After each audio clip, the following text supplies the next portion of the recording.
नमस्कार, जय हिंद दोस्तों, प्यारे बच्चों। आज हम भारत निर्वाचन आयोग जो इलेक्शन कमीशन ऑफ इंडिया है उसके बारे में बहुत ही अच्छे तरीके से अध्ययन करने वाले हैं। ये बहुत ही इम्पोर्टेंट टॉपिक है, अक्सर परीक्षाओं में बार बार यहाँ से प्रश्न पूछे जाते हैं और जितना मैं आपको अभी पढ़ाने वाला हूँ उससे बाहर एक भी प्रश्न नहीं जाएगा, ये मेरी गारंटी है। आपका टॉपिक स्टार्ट करने से पहले हम एक बुक के बारे में बात करने वाले हैं। ये बुक है एजुका जोन प्रकाशन की, यूपी पुलिस कांस्टेबल की तैयारी के लिए बहुत ही बेहतरीन बुक रहने वाली है। यहाँ पर आपको 4 सॉल्व पेपर मिलेंगे, 2500 से अधिक बहुविकल्पीय प्रश्न मिलेंगे और 15 प्रैक्टिस सेट मिलेंगे।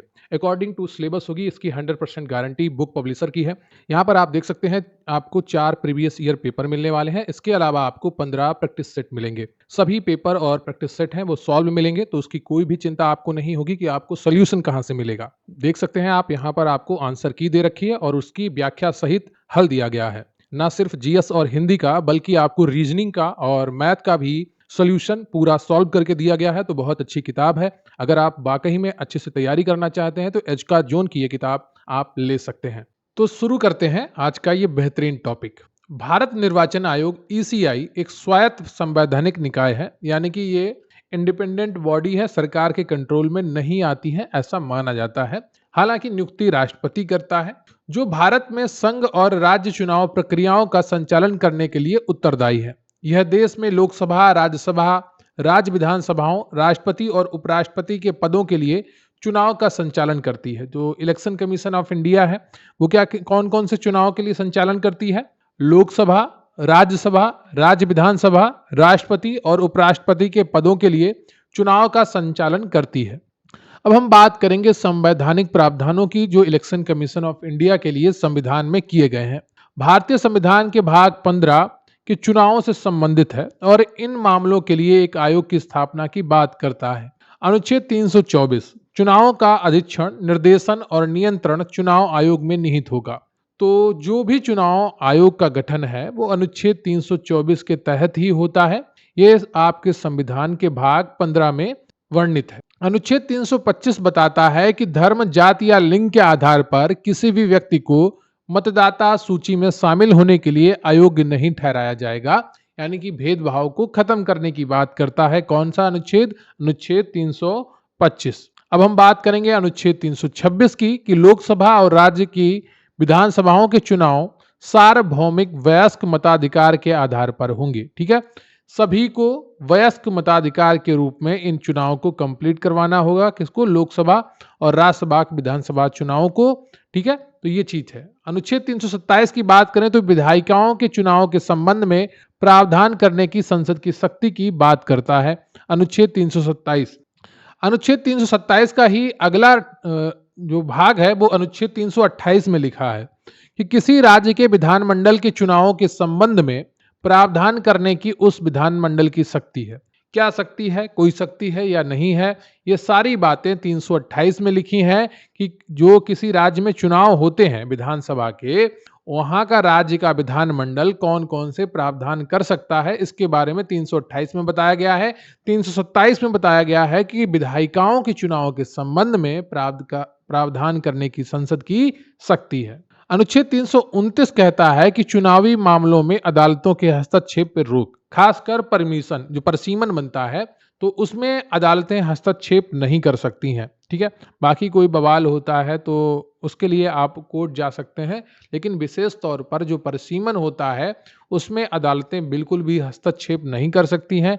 कौन सी लोकसभा में क्या कौन सा एरिया आएगा, कौन सी विधानसभा में कौन सा एरिया आएगा, ये पूर्ण स्वायत्त है। किसके लिए? चुनाव आयोग के लिए।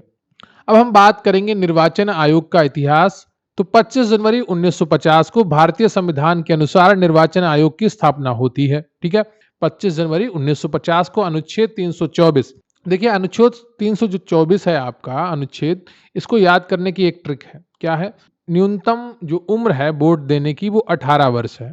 ठीक है, अब जब आप इसका स्क्वायर करते हैं तो आपका आता है 324 और अनुच्छेद 324 आ जाता है। ठीक है, तो अनुच्छेद 324 में आपका दिया गया है इलेक्शन कमीशन ऑफ इंडिया, यानी कि भारत का निर्वाचन आयोग।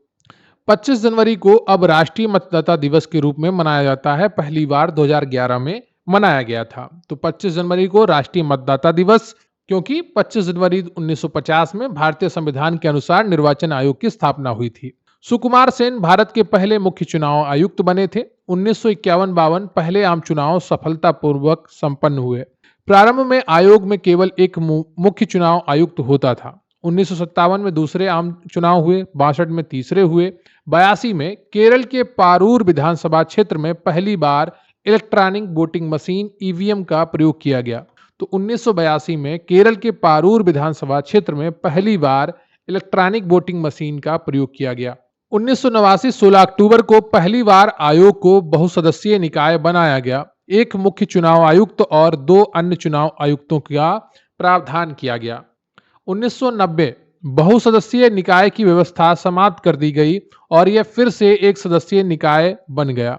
1993 1 अक्टूबर आयोग को स्थायी रूप से 3 सदस्यीय निकाय बना दिया गया, जो आज तक जारी है। तो 2 बार इसका परिवर्तन हुआ। पहले 1989 में होता है, बहुसदस्यीय निकाय बनाया जाता है, एक मुख्य चुनाव आयुक्त और 2 अन्य चुनाव आयुक्त। लेकिन 1990 में इसे समाप्त कर दिया जाता है, फिर से एक सदस्यीय निकाय बन जाता है। लेकिन 1993 1 अक्टूबर को आयोग को स्थायी रूप से 3 सदस्यीय निकाय बना दिया जाता है, जो आज तक जारी है। मुख्य चुनाव आयुक्त और अन्य चुनाव आयुक्तों की शक्तियां और वेतन सर्वोच्च न्यायालय के न्यायाधीश के समान होते हैं। इनका कार्यकाल 6 वर्ष या 65 वर्ष की आयु होती है, जो भी पहले तक हो। ठीक है, अगर 65 वर्ष पहले पूरा कर लेते हैं तो रिटायर हो जाएंगे, अगर 6 वर्ष पहले पूरा कर लेते हैं तो रिटायर हो जाएंगे। सामान्यतः 65 वर्ष ही पहले पूरा करते हैं। अब हम बात करेंगे टीएन शेषन की। 1990 से 96 एक बहुत ही विख्यात चुनाव आयुक्त रहे हैं। उनके कार्यकाल को चुनावी सुधारों और आयोग की शक्तियों को स्थापित करने के लिए जाना जाता है। 1990 की अगर बात करें तो आदर्श आचार संहिता का सख्ती से पालन शुरू हुआ। 1993 मतदाता फोटो पहचान पत्र की शुरुआत हुई। 1999 गोवा पहला राज्य बना जहां पूरे राज्य के चुनावों में ईवीएम का इस्तेमाल हुआ। तो गोवा पहला राज्य बना जहां पर पूरे राज्य के चुनावों में पहले बार ईवीएम का इस्तेमाल हुआ 1999 में। 2004 में लोकसभा चुनावों में पूरे देश में ईवीएम का इस्तेमाल शुरू हुआ। 2009 में आयोग ने उम्मीदवारों के आपराधिक रिकॉर्ड को सार्वजनिक करना अनिवार्य किया। 2013 सुप्रीम कोर्ट के निर्देश पर NOTA none of the above का विकल्प ईवीएम में जोड़ा गया। 2013 voter verified paper audit trail VVPAT की पहली बार नागालैंड के चुनाव में प्रयोग हुआ।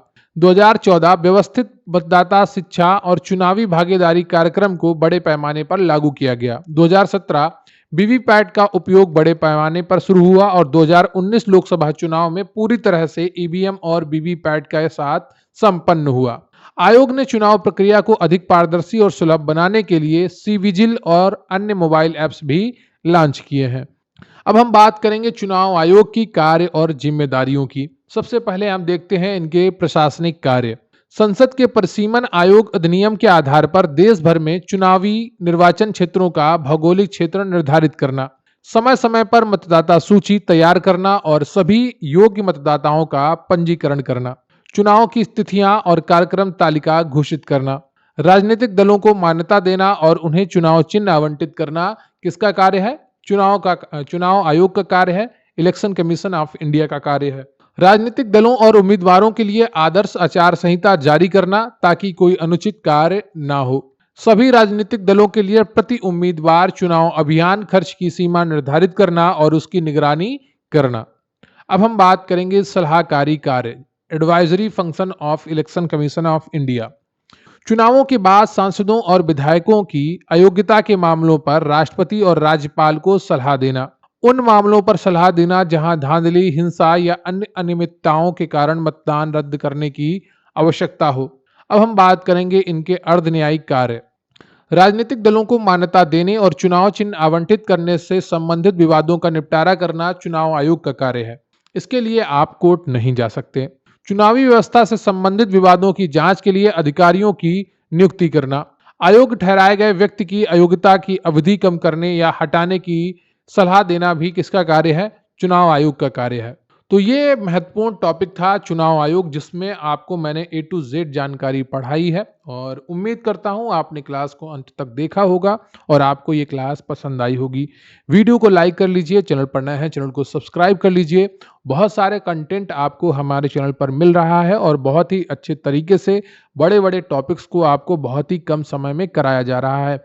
तो निरंतर हमारे साथ बने रहिए और अपना एक लाइक और एक कमेंट ज़रूर दिया करिए, उससे हमें मोटिवेशन मिलता है। मिलते हैं फिर किसी वीडियो में, तब तक के लिए जय हिंद, जय भारत।